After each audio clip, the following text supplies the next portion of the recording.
Welcome to జై Hind academy.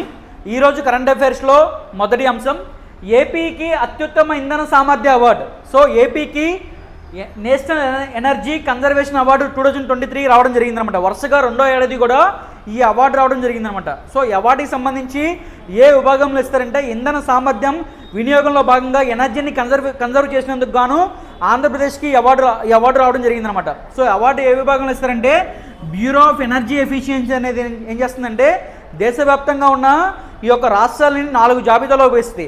దానిలో ఆంధ్రప్రదేశ్ అనేది గ్రూప్ 2 విభాగంలో ఈ యొక్క ర్యాంక్ని సొంతం చేసుకుంది, ఈ అవార్డుని సొంతం చేసుకుంది. సో ఏంటంటే ఏపీకి 83.25 పాయింట్స్ లభించినాయి అనమాట. గత ఏడాది 77.5 పాయింట్స్ లభించినాయి అనమాట. సో ఒక ఈ అవార్డుని ఏపీకి సంబంధించి ఇంధన కార్యదర్శి అయిన విజయానంద్ గారు రాష్ట్రపతి ద్రౌపది ముర్ము గారి చేతుల మీద అందుకోబడ్డారనమాట.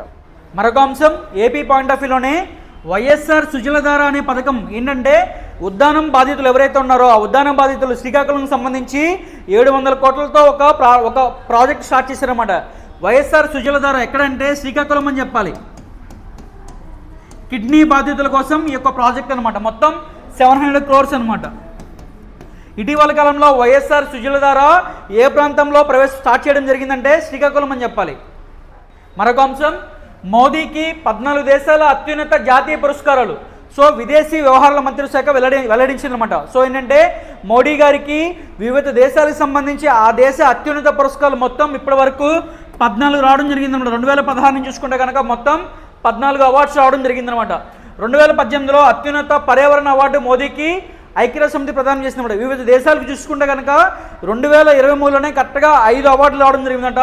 ఆ అవార్డులు చూద్దాం. మొత్తం 14 కాదు, 2023లో వచ్చిన అవార్డులు మొత్తం 5 దేశాలు ఇచ్చినాయి.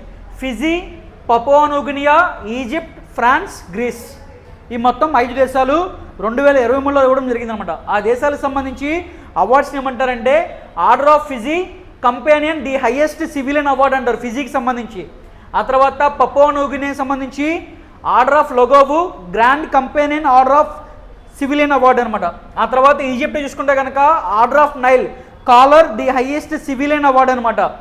తర్వాత France legion of honour grand cross, ఇక్కడ చూసుకోవాలి grand cross the highest companion order of France అనమాట. తర్వాత చూసుకుంటే Greece order of honour grand cross the second highest honour. ఇది చూసుకోవాలి. ఇవన్నీ ఆ దేశానికి సంబంధించి హైయెస్ట్. ఇక్కడ లాస్ట్ వచ్చేసరికి గ్రీస్ వచ్చేసరికి సెకండ్ హైయెస్ట్ సివిలియన్ అవార్డు. ఇవేంటంటే మొత్తం మోడీ గారికి వివిధ దేశాలకు సంబంధించి మొత్తం 14 అవార్డులు వచ్చినాయని చెప్పి విదేశీ వ్యవహారాల మంత్రిత్వ శాఖ చెప్పింది. మనం లేటెస్ట్గా కరెంట్ అఫైర్స్ పాయింట్ ఆఫ్ వ్యూలో 2023 వచ్చిన అవార్డ్స్ చూసుకున్నాం, 5 అవార్డ్స్. మరొక అంశం వజ్రం అంత కఠినమైన మిశ్రమ లోహం సృష్టి అనమాట. ఒక లోహాన్ని కనిపెట్టారు. ఆ లోహం పేరేంటంటే కార్బన్ నైట్రేట్స్ అంటారు అనమాట. సో ఎవరు కనిపెట్టారంటే ఎడిన్బరో విశ్వవిద్యాలయ శాస్త్రవేత్తలు కనిపెట్టారు. ఈ స్టోరీ చూద్దాం. కర్బన నత్రజని మిశ్రమ పదార్థాలను విపరీతంగా ఉష్ణోగ్రత పీడనానికి గురి చేయడం వల్ల ఈ యొక్క కార్బన్ నైట్రేట్స్ అని చెప్పి ఒక లోహం తయారైందనమాట. ఈ లోహం అనేది వజ్రం తర్వాత అంత స్ట్రాంగెస్ట్ మెటీరియల్ అనమాట. సో చూసుకుంటే కనుక దీన్ని మనకి సంబంధించి చూసుకుంటే వాతావరణ ఒత్తిడి కన్నా 10 లక్షల రెట్లు ఎక్కువగా పీడనానికి గురి చేశారు. అలాగే టెంపరేచర్ 1500 డిగ్రీ సెంటీగ్రేడ్స్ కంటే ఎక్కువగా ఉష్ణోగ్రతకి వేడి చేయడం వల్ల ఈ పదార్థం అనేది స్టార్ట్ అయిందనమాట.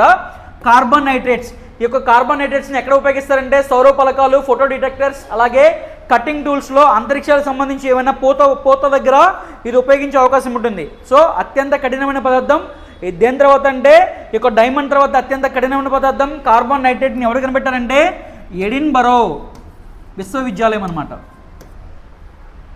మరొక అంశం ఐఎన్ఎస్ తుర్ముగ్లి సేవలు పునఃప్రారంభం. తూర్పు నావికా దళానికి చెందిన విశాఖపట్నం నేవల్ డాక్యార్డ్లో ఐఎన్ఎస్ తుర్ముగ్లి యుద్ధ నౌక సేవలు గురువారం పునఃప్రారంభమయ్యాయి అనమాట. సో ఏంటంటే దీన్ని ఏమని పిలుస్తారంటే ఫాస్ట్ అటాక్ క్రాఫ్ట్గా పిలుస్తారన్నమాట ఈ యొక్క యుద్ధ నౌక అనమాట. ఈ యొక్క యుద్ధ నౌకకు సంబంధించి చూసుకుంటే కనుక ఇండియన్ ఓషన్ రీజియన్లో భాగంగా ఇదేంటంటే 2006 తర్వాత మనం మాల్దీవ్స్కి గిఫ్ట్గా ఇవ్వడం జరిగిందనమాట. సో మాల్దీవ్స్కి సంబంధించి ఈ నౌకని మనం గిఫ్ట్గా ఇచ్చాం ఇండియన్ ఓషన్ రీజియన్లో భాగంగా. సో ఏంటంటే డిప్లొమసీ రిలేషన్స్లో. సో 2006 తర్వాత 2023 మేలో అది డీకమిషన్ చేసింది అనమాట. ఆ యొక్క మాల్దీవ్స్ అనేది డీకమిషన్ చేసి మనకి ఇవ్వడం జరిగింది. సో దీన్ని మళ్ళీ మనకు సంబంధించి నావీలో రీఇండక్ట్ చేస్తాం. ఐఎన్ఎస్ తుర్ముగ్లీ.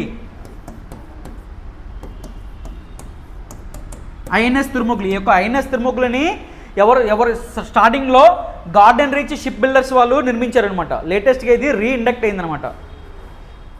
మరొక అంశం, అధునాతన యుద్ధ విమానం తయారీకి జపాన్, బ్రిటన్, ఇటలీ ఒప్పందం. సో ఏంటంటే ఆ యొక్క యుద్ధ విమానం పేరు ఏంటంటే మిత్సుబిషి ఎఫెక్స్. సో దీనికి సంబంధించి ఒక కార్యక్రమం జరిగింది జపాన్లో. జపాన్ రాజధాని టోక్యోలో గురువారం బ్రిటన్, జపాన్, ఇటలీకి సంబంధించి రక్షణ మంత్రులు ముగ్గురు అనమాట, గ్రాండ్ షాప్స్, మినోరు కిహారా, అలాగే గైడో క్రిసెట్, వీళ్ళ ముగ్గురు మధ్య ఒక ఒప్పందం జరిగిందంట. ఈ యొక్క యుద్ధ విమానాన్ని తయారు చేయాలి. 2035 F2S ప్లేస్లో ఈ యొక్క యుద్ధ విమానాన్ని ప్రవేశపెట్టాలని చెప్పి భావిస్తున్నారన్నమాట. ఎందుకంటే ఒక పక్కన ఇతర దేశాలతో వీళ్ళకి సంబంధించి విరోధం ఉంది. చైనా, రష్యా, అలాగే ఉత్తర కొరియాకి సంబంధించి ధీటుగా ఎదుర్కొంటాకి ఒక యుద్ధ విమానంలో ఈ 3 భాగస్వామ్యం అయ్యాయన్నమాట. మరొక అంశం, ఇటీవల కాలంలో దేశంలో యానిమల్ ఎక్స్చేంజ్ ప్రోగ్రాంలో భాగంగా 2 పులులు, సైబీరియన్ పులులు భారతదేశానికి రావడం జరిగింది. ఎక్కడి నుంచి అంటే సైప్రస్ నుంచి, అలాగే Padmaja Naidu Himalayan zoological park కోల్కతాకి రావడం జరిగిందనమాట. As per animal exchange programme అనమాట. సో యొక్క పులుల పేరు ఏంటంటే అకమాస్ లారా 2 పుల్లు అనమాట. సైబీరియన్కి సంబంధించి పుల్లు. సో ఏంటంటే IUCN international union for conservation of nature, ఐయుసిఎన్లో ఇవి ఎండేంజర్ లిస్ట్లో ఉన్నాయి అనమాట. ఇవి ఇంపార్టెంట్, ఎండేంజర్ లిస్ట్లో ఉన్నాయి అనమాట. ఇవి ఇప్పటి వరకు కరెంట్ అఫైర్స్ ప్రతిరోజు మీకు జై హింద్ అకాడమీ యూట్యూబ్ ఛానల్లో అందుబాటులో ఉంటాయి. So please like, share and subscribe Jai Hind academy YouTube ఛానల్. Thank you.